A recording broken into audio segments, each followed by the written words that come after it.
I have been in charge of the leadership program for a number of years. And a couple of years ago, two of my faculty members, Elizabeth Wiles and Lindsay Six, came up to me after the meeting and said, I think we could do this better. So Lindsay and Elizabeth and I got together and thought about ways that we could potentially do this a little bit differently that could allow more people to participate and could also make a more lasting impression on people's leadership journeys. We came up with a program that starts with an in-person workshop here at Academy. We're using Clifton Strengths 2.0 to help the participants identify areas of strength and areas where they may want to supplement with a team member. We build the entire program on that strength and really teach them to use those strengths in their leadership roles. Now, once they leave Academy, they go home, and approximately every 6 weeks, they participate in a virtual module.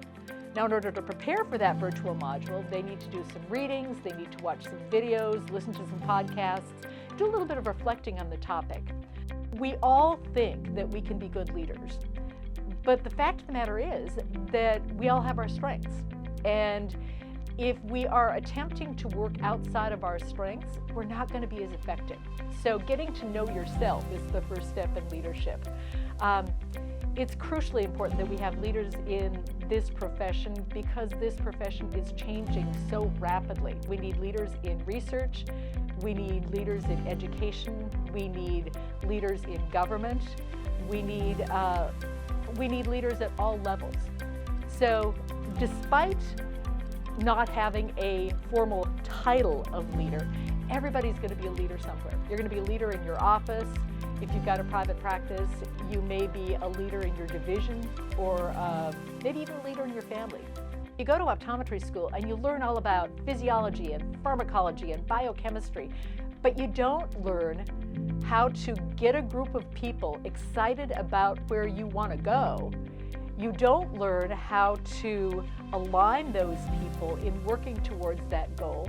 And so in a lot of cases, you end up developing an idea, getting people on board, but then they fall off, and so you end up spinning and you just never make any progress.